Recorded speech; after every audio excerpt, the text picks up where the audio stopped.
Amahoro y'Imana nshuti bakunzi bavandimwe ba CEI Empire, twongeye kubasanga hano kuri YouTube channel yacu mukiri amahoro. Reka twizere ko rero no mu kazi kanyu ka buri munsi mu byo muri hirya no hino mukomeje kugenda mugira amahirwe mu byo mukora byose, kandi twizere ko ibintu bikomeje kugenda neza cyane. Uyu munsi rero ndanongeye kuba ikaze hano kuri YouTube channel ya CEI Empire. Murabibona ko ntari ngiye nyine kuri kamera za CEI Empire. Mbanze kubasuhuza rero, nitwa F-Pateni Kanyerezo FC, ndi kumwe na mugenzi wanjye Coach Emile. Uyu munsi rero tubaye ikaze hano kuri YouTube channel ya CEI Empire. Ikiganiro tugiye kubamo ni ikiganiro cyitwa Sport One, ikiganiro tureberamo amakuru y'imikino abari kuvugwa hano mu Rwanda ndetse no hanze yarwo. Gusa uyu munsi mukibona Coach Emile yahageze nta kindi, ubwo bakibona waje ubundi ni karate.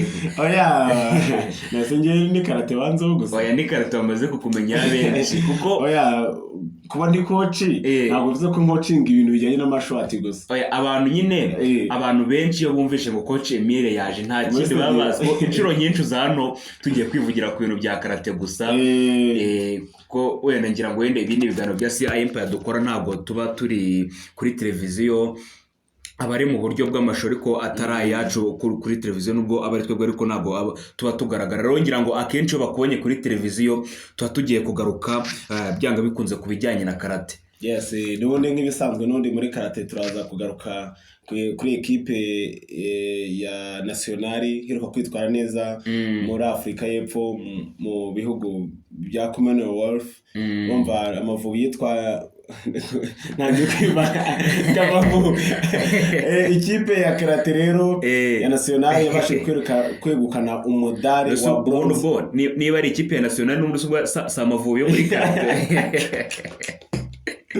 ntabwo ari Amavubi yo muri karate, ariko urebye ni equipe n'ubundi ya nationale ushaka kuyita Amavubi, ariko ni timu ya karate iheruka kwitwara neza ara mu gihugu cya Afrika y'Epfo. Turaza no kugaruka kuri timu ya Division Karate Academy. Division Karate Academy iraza kuba yizihiza cyangwa se isabukuru y'imyaka 5 imaze ishinzwe n'umugabo bamwita Sensei Eric Nizeyimana. Sensei ukomeye cyane hano mu Rwanda. Baramuzi cyane. Ku itariki 22 nubwo bazaserebura turaza kubigarukaho 22 z'ukwa 12 z'ukwa 12. Urumva ko coach yize no ibijyanye na karate nabo nanyana ntabibabwiyeho cyangwa se mashoti turaza kubigarukaho. Ubwo ngubwo byumvikana izo ni incama kinyine turaza kuganiraho muri karate. Hanyuma muri football murabizi yuko hano mu Rwanda iyi weekend dufite icyitwa derby y'urw'imisozi igihombe. Numvisha mwe bavuga babike muri rurimi rw'igifaransa ngo ni derby de la Mille-Collines. Derby rero yaracuwambaye hagati ya APR ndetse n'ikipe ya Rayon Sport. Aya makipe yombi rero yarimo akina imikino nakwita ko na ku ruhande rwa APR nawita nk'ikirarane. Bakinaga imikino igiye itandukanye. APR ndetse na Police bari bafitanye umukino, ndetse n'ikipe ya Rayon Sport n'ikipe ya Muhazi. Izi match zombi zaje kuba zirangira, turaza kuba tuzigarukaho. Hanyuma tunagaruka kuri derby itegerejwe muri iyi weekend. Hanyuma ku mugane w'i Burayi, Premier League ndetse n'andi ma championnat atandukanye, murabizi ko iyo iminsi mikuru yegereje baba batangiye kugenda bakina no mu mibyizi. Premier League rero mu kanya bagiye kuba bamanuka match zigera kuri 3 mu kanya ku isaha y'3, izitwa za Liverpool, izitwa za Arsenal de Gunners ndetse n'ikipe ya Manchester United. Umukino utegerejwe na benshi ugiye kuba utangira. Hanyuma turaza no kwitsa muri karate nyine twamaze kuba tubabwira incamake. Muraho neza. Ese waba wifuza gutunga uruhushya rwo gutwara ibinyabiziga rw'agateganyo ndetse n'uruhushya rwa burundu? Ese waba udafite umwanya wo kwiga gusoma ibitabo byinshi? Turabizi cyane. Abantu ntibakibona umwanya uhagije wo kuvunika, ariyo mpamvu gutwara.com twabazaniye igisubizo. Gutwara.com ni urubuga rufasha abashaka kwigura amategeko y'umuhanda no gutwara ibinyabiziga, ukiga neza bitagusabye kuva aho uri, kandi ukabasha kubona ubumenyi bugezweho wigira online ku bashaka uruhushya rw'agateganyo. Ku rubuga rwacu usangaho imyitozo, ibizamini bitorezo nk'uri ku kizamini n'ibindi byinshi bakenera kugira ngo utsinde. Si ibyo gusa, tubafitiye abarimu b'inzobere bakwigisha gutwara neza imodoka, ugasoza uri intyoza uhita ujya mu muhanda wifitiye icyizere. sura gutwara.com uyu munsi, inyungu ziboneka mu gihe gito kuko ugiye kuri gutwara.com ukora rimwe ugatahana uruhushya rwawe. Ntucikwe nawe rero. Hanyuma coach, tudatinze dutangire duhere muri football, ngira ngo mu kanya harimo haba umukino wahuzaga ikipe ya APR ndetse n'ikipe ya Police. Ni imikino n'umukino wa APR wa nyuma mbere yuko ikinnye, mbere yuko iza gukina na Rayon Sport. Yes, iza gukina na Rayon Sport kuri Rwanda ni Derby. Ni umukino rero uje kurangira ikipe ya APR ndetse n'ikipe ya Police banganyije igitego kimwe kuri kimwe ku mpande zombi. Nyine birumvikana abantu benshi bari biteze ko APR iraza gutsinda uyu mukino, ikaza kujya gukina na Rayon Sport nyine iri mu mavuta imeze neza. Ariko Police irayibwiye iti ibyo ntabwo tubikozwa. No umusirikare n'umupolisi. Ariko nge hari ikintu nise numvamo, urumva ino match ya Rayon Sport na APR nijya kuba APR azifite uburakari n'ubukomeye. Ibi gutsindwa kwa APR biri mu bitumye ino match ya Rayon Sport na APR iza gukomera cyane. No kuvuga ngo witwa Jangwani no uvuga ngo turagaruka ngo tumeze nk'intare yakomeretse. Jangwani Karabu Giant iratsinzwe iranganyije. Ubwo nyine amanota baragabanye. Police yanije no gutsinda igitego cya kabiri. Police none yabanje igitego hakiri kare cyane ku munota wa 12 gutyo APR inyuma yishyura. Police itsinda igitego cya kabiri, baracyanga basanga nyine yari oruje. Hanyuma APR nayo ibona penalty ku bw'amahirwe na makeya. Penalty nyine irata nyine birangira amakipe yombi anganyije igitego kimwe kuri kimwe. Hanyuma undi mukino wahuzaga ikipe ya ikipe y'igihugu umukebano. Ubwo abakeba nabo ku rundi ruhande mu kanya bari bakinnye ikipe ya Rayon Sport ndetse n'ikipe ya Muhazi. Bije kurangira rero ikipe ya Rayon Sport nk'ibisanzwe nk'uko imaze iminsi ibikora. Abakunzi ba Rayon Sport maze iminsi cyane rwose muri mu bicu. Rayon Sport itsinze ikipe ya Muhazi. Nge ndashaka kwirebera noza Wasiri none nyuma ya match aratangaje kuko mu match iheruka ubwo Rayon Sport yatsindaga Wasiri yararembye muri serume kubera ibyishimo Rayon bikomeje kumuha cyane. Abafana ba Rayon Sport hari ibintu bamaze kumenyera kuri Wasiri. Iyo Rayon Sport yatsinze buri match ikwirangiye, ubundi wagira ngo Wasiri abaye nka filime bategereje episode cyashya igiye gusohoka. Rero reka nkubwire turi kuri no ntsinzi ya Rayon Sport. Rayon Sport yatsinze abantu ubona bishimye, ubona ambiance ari hose. Rayon Sport ni imwe mu ikipe wenda nubwo byagiye bigwa ko ayo kipe ifite abafana benshi hano mu Rwanda, APR ikanga kubyemera ndetse n'abafana bayo bakanga kubyemera. Rayon Sport iyo yatsinze mu gihugu umva ari ikintu cyahabaye, baracuruza abantu bose, abaturage kabisa impande zombi, segiteri zose ubona nyine ko hari ikintu cyahindutse kuko Rayon Sport ni imwe mu ikipe mu ma ekipe hano mu Rwanda afite abafana benshi. Rero iyo yatsinze nkeka ko iyi ntsinzi yayo ari na kimwe mu bigiye gutiza umurindi derby. Iyi derby iraza kuba iteye ubwo, iraza kuba ari ikindi. Ese ni APR cyangwa se ubwo twamaze no kwinjiramo, twamaze no kwinjira kuri derby nyirizina. Ku munsi w'ejo niho nari nahoze ndeba ku bijyanye n'ama etike nyine uko bigeze aho bigeze, mbona imyanya imwe n'imwe yatangiye kuba sold out. Byumvikana ko iyi match izaba ifite abafana bateye ubwoba. Ubwo twiteze nyine ko stade hari n'igihe yakuzura. Stade Amahoro hari n'igihe yakuzura. Rayon Sport ishobora kuyuzuza. Rayon Sport urabona iri mu mavuta. Rayon Sport mu mavuta kare nahoze nibereye mu kazi, nari nce ku motari ati uko ntaragura agatike. Senda atareko imyanya iracyara, ariko urumva ko iyi derby iraza kubiteye ubwoba kubera iki APR imaze gutsindwa. Rayon Sport yo ifite yatsinze bitwa ba Wasiri ubungubu wamukwereka nari Wasiri na Jangwani no aho bari guhura. Biraza kuba ari ibibazo, biraza kuba ari ibindi bindi, ariko reka turebe ikizava. Ubwo no gutegereza nyine urugiye kumbaza ngo iki ikibazo urugiye kumbaza ko ndikona uburyo unambayemo urasa nk'umufana wa APR ntabwo nyikozwe ura mu mahoro.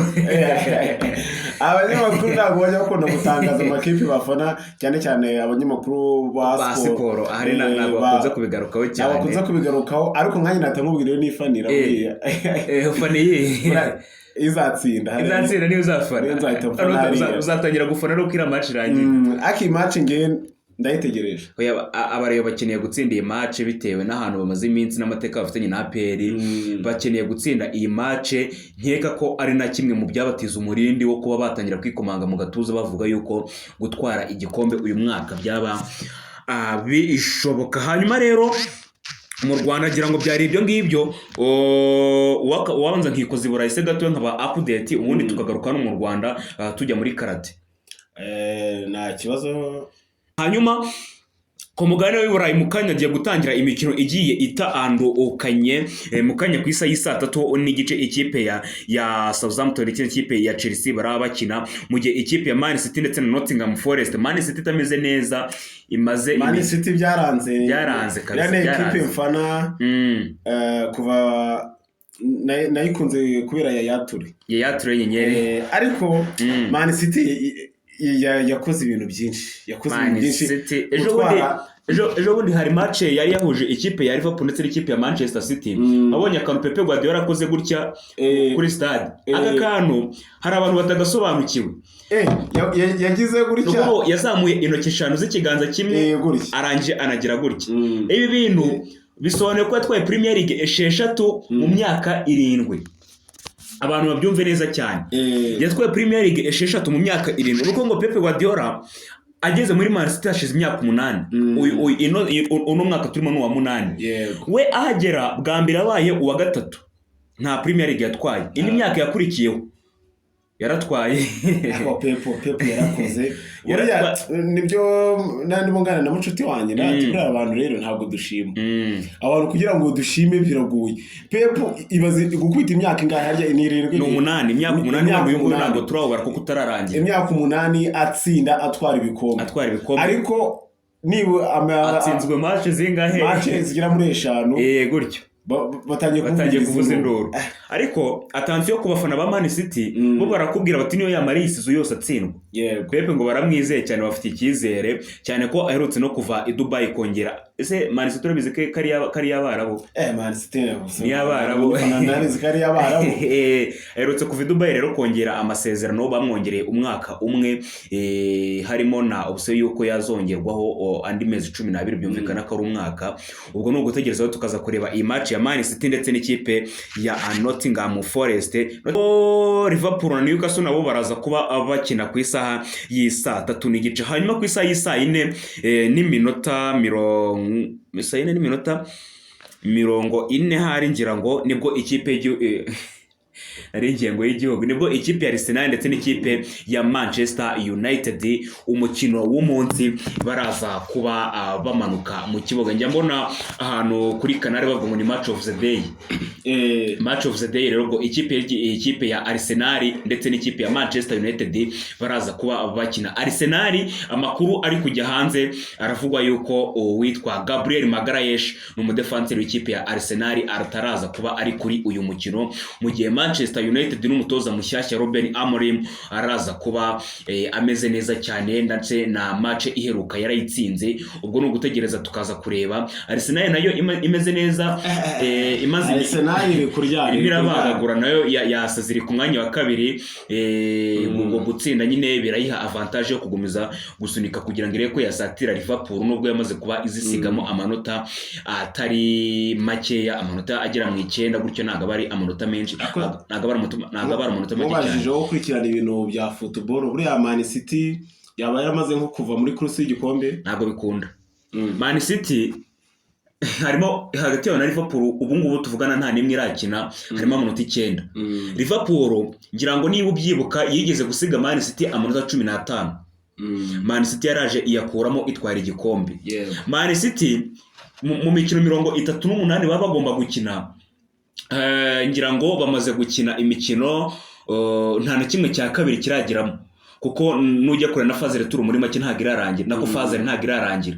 Rero Man City haracyari imikino myinshi yo kuba yakosora amakosa yakoze mu mikino ingahe ishize bagiye batakaza. Nyine Man City ngewe ikintu nakwizeza nk'abafana ba Man City bayitege muri phase retour, kuko muri fazare biracyagoye cyane abakinnyi twagiye tubona nyine abitwa ba Erling Brot harandi ba Kedi Brown nubwo Kedi fazare tour bari abakinnyi bashobora kuzaba bagarutse muri forume umunaniro washize Man City rero nkabona aribwo izaza iricyaye cyane nagaruka rero kuki warumbajije ndabona Man City ngiye bitarava ku gikombe ubwo ngubwo rero twikomereze muri karate ubwo ngubwo n'ibyo byari Burayi twagira ngo twagaruka no mu Rwanda ubundi ukanzikana karate utubwire bihari kabisa ariko nano wanze kwiga karate yewe se ariko abanyamakuru bo muri Seimpar yenda ashaka ko twadukurana aga siporo rimwe tugashyiramo udukimono tukajya muri siporo mwambaye imyenda y'imyeru kabisa ko bigoye urabyumva gute reka twikomereze rero amakuru ariko tuzabigerageza rimwe ntacyo bitwaye rero mu kare nahoze mvuga ku ikipe ya Division Karate Academy ku itariki 22 z'ukwa 12 izaba ikwizihiza imyaka 5 imaze ishinzwe ni ekipe nanayikuriyemo watangiriye Division Karate Academy nayinyuzemo na pasaga sentire yera sentire maro sentire ubwo ni ikigena maro ubwo ni ikigena ni iki gusa na rero Division Karate Academy niyo nanyuzemo mpasirizamo nshimira sensei Eric yarancuze kabisa icyo yarafatanyije na sensei kare nanyuzemo rero iyi equipe iraza kuba yizihiza anniversaire y'imyaka 5 ibayeho urumva ko mu myaka 5 umusense cyangwa se umukoce abakoze abantu benshi cyane abakinnyi benshi cyane mukora cyane kabisa wabukoze ibintu byinshi kabisa rero ariko kuri no tariki 22 nagare anniversaire gusa bazaba bari kwizihiza gusa kuko mbere yabwo hazabanza kuba icyo bita passage no kuzamura mu ntera abakinnyi iyo bamaze igihe bitoza neza rero hazabanza habe icyo bita passage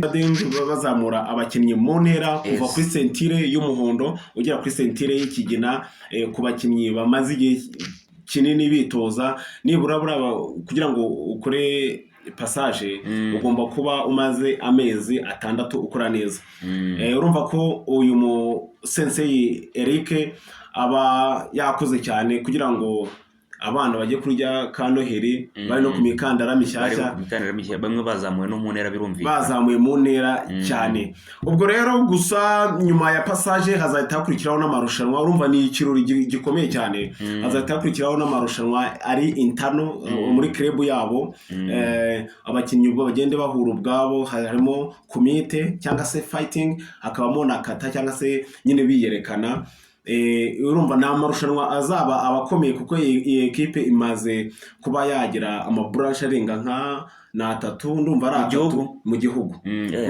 buriya equipe kugira ngo uzajye kugira branche ngo Division Karate Academy hano turi gukora hariya turagiye urumva ni equipe imaze kwiyubaka ntabwo wajya gushinga amabranche nta kintu uragiraho rero urumva aya marushanwa azaba afite imbaraga Division Karate Academy na ayo marushanwa azaba ari intana ariko ni amakreb nibura 3 n'andarenga amabranche yahuye ahurire hamwe bakore icyo bita competition barushanwe natangwe n'ibihembo urumva ko ari ibintu zabishyushye cyane azaba arimo n'ikirori cya danje azaba ari ikirori cyane ahubwo ushaka waza tukazajyana kuri 21 kuri 22 twajya ngo twahajye kuko mbisomye ku rubuga rwabo cyangwa se kuri website ya Division Karate Academy equipe yatumiye ndikona batumiye abantu bose batumiye abantu muri private cyangwa banza wumve ati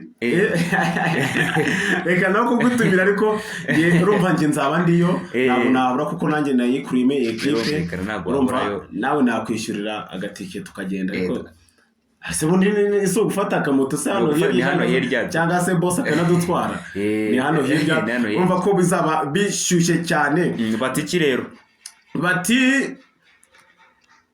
Division Karate Academy nejejwe no kubatumira mu birori byo kuzamura abakarateka mu ntera biteganyijwe ku wa 22 Ukuboza 2024 guhera saa 3 bizabera Kacyiru mu karere ka Gasabo urumva ko ni hano hafi kuri Centre d'Acre Hozan. Aya marushanwa akazaba ariho abari kubera, noneho hazatangwa imikandara guhera ku muhondo kugeza ku mukandara w'ikigina nk'uko nabivugaga. Kuri uwo munsi binyuze no mu marushanwa ya karate nibwo hazaba hizihizwa isabukuru y'imyaka 5 Division Karate Academy imaze ishinzwe. Rero basoza bavuga ati twishimira rero ibyiza twagezeho, tunabifuriza noheri nziza n'umwaka mushya muhira 2025. Mu byiza bagezeho iyi ekipe nuko yabashije no kwegukana umudari wa silver. Baciye imidari ya silver mu marushanwa aheruka guhuza amakrebo mpuzamahanga, navuga na amakrebo yo mu Rwanda n'ayo hanze. Begukanye umwanya wa kabiri. Urumva ko iyi krebo irakomeye cyane, barimo neza cyane, nabyo bazaba barimo biri mu byo bazaba bari kwishimira. Bajye begukana n'imidari hano ku rwego rw'igihugu y'abana. Urumva ko iyi Division Karate Academy itoroshye cyane, ntabwo byoroshye habe na gato. Ubwo nyine abantu ngo murararitswe nyine abantu baza bakajya no kwihera ijisho.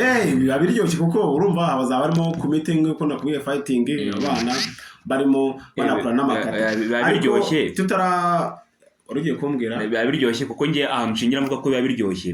Njya mbibona nko muri MVKA iyo mwakoze namwe ibirori nk'ibyo ngibyo, usanga nyine abantu baturutse hirya no hino nyine baje kwirebera, ugasanga nyine uretse no kuba abantu baba bahuruye, nabyita nk'uguro nyine kuko ibonye kuko cyaba ari ibirori byiza cyane, biba biryoshye cyane kuko kubona umwana w'imyaka 5 kuzamura aya makuru nka biriya bintu ni ibintu bitoroshye. Ariko tutarasoza muri karate, navuga ko abasore bacu basohokeye igihugu cy'u Rwanda mu marushanwa ahuza ibihugu bivuga icyongereza. Ubwo ni ikipe y'igihugu ya karate, tuvuga ngo ni Amavubi kare yigeze kubisikomozaho. Rero ikipe y'igihugu ya karate yegukanye imidari igera kuri 5. Urumva ko ari imidari myinshi. Ibaze nyine ibihugu byo muri Afurika byose bivuga ururimi rw'icyongereza, muri ubwo ni ibihugu byose bivuga muri Commonwealth. Yes, Commonwealth. Urumva u Rwanda tukaba twamaze kwegukana imidari igera kuri 5. Urumva ko ari ibintu byiza cyane. Akaba hari abasore basohokeye igihugu, ubwo ndarebera hehera, harimo Fisto nawe yegukanye umudari, hakaza Harifa, hakaza Sadiki, hakazamo na Shyaka. Urumva ni abasore babashije kuba bakwegukana imidari igera kuri 5 muri kata no muri kumite. Yes. Urumva ko ari ibintu byiza byo kwishimira. Nabo tubigarutseho cyane cyangwa se tubyinjiyemo cyane, ariko nyeka ko mu kiganiro cya sport aho muri weekend tuzabigarukaho cyane. Hari n'ibyo umuyobozi wa federation yatangaje, cyangwa se Ferwafa mu Rwanda yamaze gutangaza avuga ko iyi equipe ya national cyangwa se aba basore cyangwa se team muri rusange baza gushyirirwamo imbaraga cyane, cyangwa bakeneye support iri hejuru cyane kugira ngo iyi equipe igomeze kuba yakwitwara neza mu gihugu cy'u Rwanda no hanze yacyo. Urumva ko imidari 5 ntabwo ari ikintu kiba cyoroshye. Rero urumva ko iyi equipe ikwiye gusapotingwa cyane kugira ngo tuzazane n'imidari ku rwego rw'isi. Birumvikana. Ndumva ari ayo makuru nari mfite mu gisata cy'amakuru ya karate. Ni igisata ni igisata kuko niko byitwa, ni igisata ya karate. Ni amakuru rero yarari muri karate na umunsi nari mbafitiye, ariko muri weekend tuza kubabwira ko ikipe nationale tuzayivugaho byinshi, kuva mu Rwanda bajya muri Afrika y'Epfo. Hari nabikubwiye ko ari muri Afrika y'Epfo yohereye, no mu kugaruka tuganira n'abo basore uko urugendo rwari rwifashe. Ngaya nguko rero ubwo ngubwo reka tunasoreza ngaho ikiganiro sports cyo kuri uyu munsi. Tubashimira cyane kwa mwabanye natwe rwose, muri abantu b'agaciro cyane. Gusa ushobora kuba ari nk'ubwa mbere ugeze kuri iyi channel ya CI Empire, icyo nakubwira nta kindi, kanda subscribe, like, share na comment, kugira ngo ibindi biganiro byacu by'ubutaha bijye bikugereraho ku gihe. Ndabashimiye rero, mwari kumwe nanjye F-Paten Kanyirezo FC ndetse na coach Emile. Mukomeze rero mugire ibihe byiza cyane, turabakunda cyane. Ciao ciao.